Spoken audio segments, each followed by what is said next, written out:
Sahabat Excellent dan pemirsa dimanapun Anda berada, di segmen terakhir ini Anda akan bisa menemukan value lain di balik sosok seorang Ibu Febri Hapsari. Bu Febri, bisa mungkin Ibu ceritakan, ini kan perjalanan Ibu panjang sekali ya, dan siapa sih yang bisa memotivasi Ibu, sumber inspirasi Ibu, sumber motivasi Ibu yang selalu bisa Ibu membuat Ibu selalu bersemangat untuk melewati setiap etape kehidupan Ibu? Yang jelas ibu saya ya, sumber inspirasi, meskipun beliau sudah tidak ada, karena buat saya leluhur atau orang-orang di masa lalu itu sangat penting dalam hidup kita. Even mereka sudah tidak ada, jiwa mereka itu selalu saya hidupkan. Jadi itu juga yang selalu saya ajak kepada semua peserta training saya, mereka harus menghidupkan. Karena begini, kalau kita menghormati orang tua ketika mereka masih ada di depan mereka tuh hal yang biasa, wajib dilakukan seorang anak kepada orang tuanya. Tapi ketika beliau sudah tidak ada, disitulah letak titik nilai. Kalau konsep Jawa bilang mikul dhuwur mendem jero. Ya, jadi bagaimana kita harus mengangkat harkat martabat orang tua, karena dari kitalah sosok orang tua kita itu dikenal gitu orang dan dibaca orang. Kalau orang bilang, wah berarti orang tuanya luar biasa ya, anak-anaknya seperti ini misalnya begitu ya. Jadi ibu selalu menginspirasi saya, kan dia sudah tidak ada, beliau selalu saya anggap yang selalu memotivasi saya, karena saya merasa kalau saya nggak jadi seperti apa harapan beliau, rasanya saya merasa beliau itu masih ada yang ngeliatin saya, beliau masih mengirimkan buku-buku buat saya, beliau masih kayaknya selalu ngontrol saya gitu ya. Dan tentu saja ayah saya, karena beliau juga sudah meninggal, tapi masih baru kurang lebih 3 tahun yang lalu, yang selalu juga menginspirasi saya bagaimana menjadi seorang wanita Jawa yang seperti harapan beliau. Wow. Dan mungkin Ibu bisa ceritakan atau bisa berbagi sedikit apa sih filosofi yang Ibu bawa dan prinsip-prinsip hidup yang Ibu pegang untuk menjalani kehidupan ini? Ya, kembali kepada sebuah konsep Jawa dan kembali pada moto hidup saya ya, bahwa hidup ini harus dimaknai dan harus selalu diyakini, karena buat saya sebesar keyakinanmu, sebesar itu keberhasilanmu, tapi sebesar keraguanmu, sepertinya sebesar itu kegagalanmu.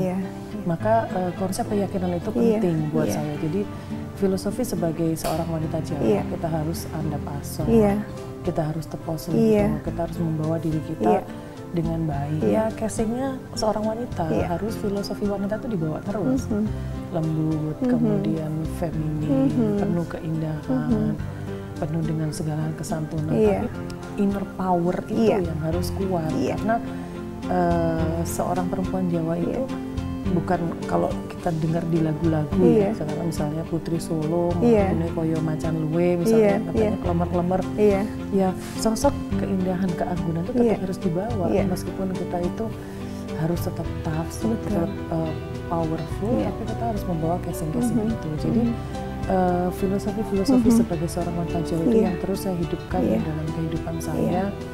Bagaimana kita mengolah rasa kita, mengolah batin kita, untuk supaya kita itu bisa berkehidupan yang lebih baik. Jadi konsep hidup dalam kehidupan akan terus saya bawa, dan semakin saya hidupkan dalam keseharian kita, dan sejatinya perempuan Jawa itu yang terus juga saya bawa, supaya kita hidup di dunia modern, tapi ketika inner energy kita juga menjadi modern, rasanya jati diri kita itu bukan seperti kita yang sesungguhnya. Maka setiap training itu saya selalu mengakhiri dengan lagu Indonesia Raya, dengan Ibu Pertiwi, dengan Indonesia Pusaka. Saya ingin dikembalikan lagi karakter-karakter manusia Indonesia yang berjiwa Indonesia.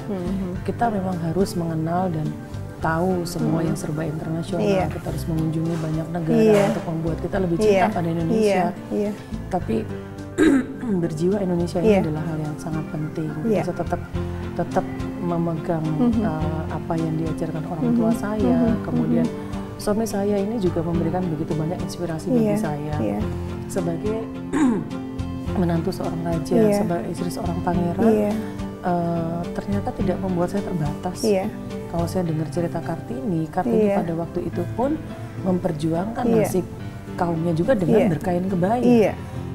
Dia tidak kemudian mengganti pola modern meskipun dia berkomunikasi dengan teman-temannya di Belanda, teman-teman asingnya, tapi dia tetap berkasing yang sangat tradisional, tetap hormat kepada suaminya sang bupati itu. Jadi di situ memberikan sebuah inspirasi bagi saya, dan sangat bersyukur memiliki suami yang sangat mengerti bagaimana keinginan saya, kemudian harapan-harapan dan cita-cita saya. Jadi muncul sebuah kesimpulan bahwa konsep-konsep perempuan Jawa itu menjadi konco wingking, teman di belakang. Kemudian kalau perempuan tuh kalau dalam Jawa kan cuma maca, masak, mana, kerjanya cuma dandan. Mana itu melahirkan anak terus maca, masak, mana ya cuma di dapur lah gitu kira-kira ya. Ternyata itu saya bisa mengalami dan saya bisa cerita karena saya bisa mengalami hal yang luar biasa. Even saya nggak bisa masak, tetapi saya tidak tiap hari masak, tapi saya bagaimana mengolah supaya di rumah itu tetap anak-anak, suami dan semua penghuni di rumah itu bisa makan makanan yang baik, yang sehat. Terus kemudian mengolah rosok, kita harus mengolah rosok kita supaya kita ini benar-benar bisa lebih peka terhadap lingkungan kita. Tahu ketika suami nggak suka itu kita ngerasa nggak perlu harus dikasih tahu gitu ya. Terus tahu ketika kondisi anak-anak mungkin sedang tidak senang. Terus kemudian bagaimana itu tadi masak, tadi mana, bagaimana kita mana ini melahirkan nggak cuma ngeluarin anak saya 4 ya, tapi bagaimana kita bisa mengolah mereka, bisa menjadikan mereka, membina mereka, dan mana dalam bahasa Jawa itu menganak. Bagaimana yang dari 1 menjadi 2, menjadi 3 dan seterusnya. Bagaimana misalnya dalam hal ekonomi itu dari yang cuma 1.000 bagaimana ini jadi 1 juta, bahkan bagaimana jadi 1 miliar, itu kan konsep mana.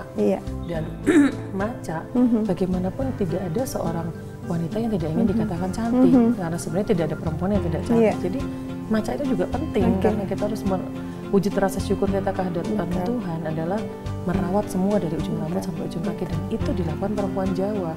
Bagaimana perempuan Jawa dulu kalau mau sisiran ada doanya, ada mantranya Mbak. Mau sisiran, dia mau bedakan itu namanya spon bedak itu harus di sini dulu, dia berdoa mohon supaya pancaran wajahnya baik. Dia mau mengambil air pun semua ada doanya. Jadi semua filosofi Jawa itu yang selalu menginspirasi saya, dan bersyukur saya bisa hidup di lingkungan yang tradisi, tapi saya tetap merasa modern gitu, yang tidak ketinggalan dengan zaman yang sekarang. Waduh, itulah nilai-nilai hidup dan tradisi yang Ibu pegang dan tetap berjalan sampai saat ini ya. Satu aja terakhir pertanyaan saya Bu, makna hidup yang apa yang Ibu maknai dalam perjalanan kehidupan Ibu sampai saat ini yang bisa Ibu bagikan kepada pemirsa? Kalau bicara tentang mana hidup dari yang perjalanan saya ini adalah bahwa setiap detik dari hembusan nafas kita adalah sebuah ibadah. Jadi ketika kita memaknai sebuah dengan ibadah itu rasanya enak banget.